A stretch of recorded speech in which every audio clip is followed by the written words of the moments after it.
अस्सलाम वालेकुम viewers, welcome back to my channel Khalil medicos. उम्मीद करते हैं कि आप सब खैरियत से होंगे।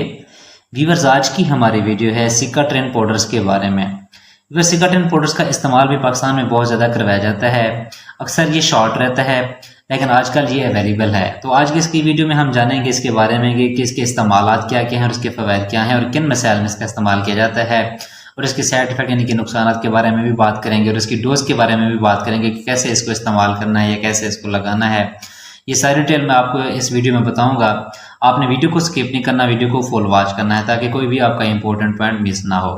तो व्यूअर्स, मजीद वीडियो की तरफ चलने से पहले आपसे गुजारिश है, अगर आपने हमारी वीडियो को लाइक नहीं किया तो वीडियो को लाइक कर दें। अगर आप हमारे चैनल पर नए हैं तो चैनल को भी सब्सक्राइब कर दें और बेल आइकन के बटन को प्रेस कर दें ताकि हमारी हर न्यू आने वाली वीडियो की नोटिफिकेशन आपको आसानी से मिलता रहे। तो व्यूअर्स, अब हम चलते हैं अपने टॉपिक की तरफ। इसका ब्रांड नेम है सिका ट्रेन। जीएसके फार्मा इसको तैयार कर रही है, जो कि एक अच्छी फार्मा है और इसकी तमाम दवाइयात बहुत ही अच्छा और ज़बरदस्त रिजल्ट फ्राहम करती हैं। अगर कीमत की बात की तो तकरीबन 125 रुपए में 20 ग्राम की पैक में पाकिस्तानी मार्केट में अवेलेबल है। अब हम बात कर लेते हैं इसमें मौजूद दवा की। व्यूअर्स, इसमें दो किस्म की दवाएं शामिल की गई हैं। पहले नंबर पर है न्यूमाइसिन सल्फेट, दूसरे नंबर पर है बेसिट्रेसन जिंक। अब इसमें दो एंटीबायोटिक्स की दवाएं शामिल की गई हैं, जिसमें पहले नंबर पर है न्यूमाइसिन सल्फेट और दूसरे नंबर पर है बेसिट्रेसन जिंक। इन दोनों को यानी कि कम्बिनेशन में इस्तेमाल किया गया है। ये दोनों बैक्टीरिया यानी कि ग्राम पॉजिटिव और ग्राम नेगेटिव बैक्टीरिया दोनों पर ही असरअंदाज होता है। तो व्यूअर्स, अब हम इसकी बात कर लेते हैं इसके यूजेस यानी कि इसके इस्तेमालात के बारे में, यानी कि किन किन मसाइल में इसका इस्तेमाल किया जाता है। तो व्यूअर्स, सबसे पहले फॉर कट्स।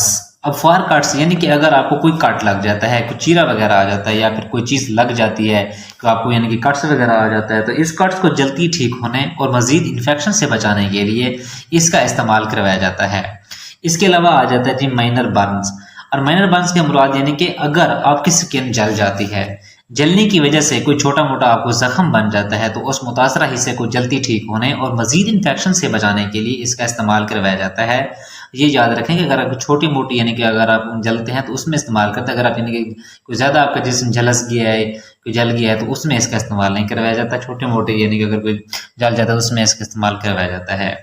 तो व्यूअर्स, इसके अलावा आ जाता है कि इसके बाद है एब्रोसिशन। अब इसका मुराद यानी कि इससे मुराद है कि जब आप गिरते हैं तो छोटी मोटी यानी कि आपको रगड़ें वगैरह लग जाती हैं, जैसा कि आप बाइक से गिर जाते हैं, तो इस तरह की कंडीशन में इसका इस्तेमाल करवाया जाता है।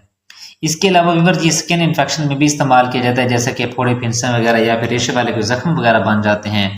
इसके अलावा छोटे बच्चों में जब खतने वगैरह किए जाते हैं तो वक्ती तौर पर आप जख्म को जल्दी ठीक होने और मजीद इन्फेक्शन से बचाने के लिए भी इसका इस्तेमाल करवाया जा सकता है। तो व्यूअर्स, ये थे सारे इसके इस्तेमालात। अब हम बात कर लेते हैं इसके साइड इफेक्ट्स के बारे में। व्यूअर्स, इसके ज़्यादातर साइड इफेक्ट देखने को नहीं मिलते। हाँ, अलबत्ता आपको एलर्जिक रिएक्शन हो सकता है, यानी कि आपके जिस्म पर एलर्जी खारिश वगैरह जहाँ पे आप अप्लाई करते हैं तो ये हो सकती है वहाँ पे। इसके अलावा आपको सांस की दिक्कत भी महसूस हो सकती है। तो फिर अब हम बात करते हैं इसकी डोजेज के बारे में। फिर सबसे पहले हामला खवातीन, दूध पिलाने वाली माएँ और 2 साल से कम उम्र बच्चों में या फिर इसके अलावा वायरल इन्फेक्शन या फंगल इन्फेक्शन को ट्रीट करने के लिए इसका इस्तेमाल नहीं करवाया जाता। और जो लगाने का तरीका है व्यूअर्स, वो है मुतासरा हिस्से को आपने अच्छी तरह वॉश कर लेना है। वॉश करने के बाद आपने उसे खुश्क कर लेना है और इसकी हल्की सी एक लेयर आपने लगानी है। दिन में आप 2 से 3 मरतबा आप इसका इस्तेमाल कर सकते हैं। अगर आपने दोबारा लगाना है तो पहले हल्की जो लेयर आपने पहले लगाई थी उसको आपने किसी चीज़ से वॉश कर लेना है, साफ कर लेना है, उसके बाद फिर आपने दोबारा अप्लाई करनी है। ऐसा नहीं करना कि एक लेयर आपकी पहले लगी हुई है तो उसके बाद आप दूसरी लेयर भी इसके ऊपर लगा दें, फिर तीसरी लगा दें। इसमें आपका जख्म जो मजीद वो ख़राब हो जाएगा और यानी कि मजीद इन्फेक्शन हो जाएगा और जल्दी जो मानमल नहीं होगा। लगाने का तरीका ये है कि आप इसे पहली दफ़ा अच्छी से लेयर लगाएं, दूसरी बार लगाना चाहते हैं तो उस पहले साफ करके फिर दूसरी मरतबा फिर अप्लाई करें। तो व्यूअर्स, इसके जो है इसे आप सिर्फ 7 दिन तक आप इस्तेमाल कर सकते हैं। 7 दिन से ज़्यादा भी आप इसका इस्तेमाल नहीं कर सकते, वो भी अपने डॉक्टर के नुस्खे के मुताबिक। जिस तरह आपको डॉक्टर हजरात प्रेस्क्राइब करते हैं आप उनके नुस्खे के मुताबिक इस्तेमाल करें। तो व्यूअर्स, ये थी सारी डिटेल सिका ट्रेन पाउडर्स की। अगर आपका फिर भी कोई सवाल है तो आप कमेंट सेक्शन में मुझसे पूछ सकते हैं। उम्मीद है कि आप लोगों को हमारी वीडियो पसंद आई होगी। अगर आपको वीडियो हमारी पसंद आई है तो वीडियो को लाइक कर दें और वीडियो को शेयर भी कर दें अपने दोस्तों के साथ। तो फिर अब हम मिलते हैं अपनी नई वीडियो में। नेक्स्ट वीडियो में अपना ख्याल रखिएगा। अल्लाह हाफिज़।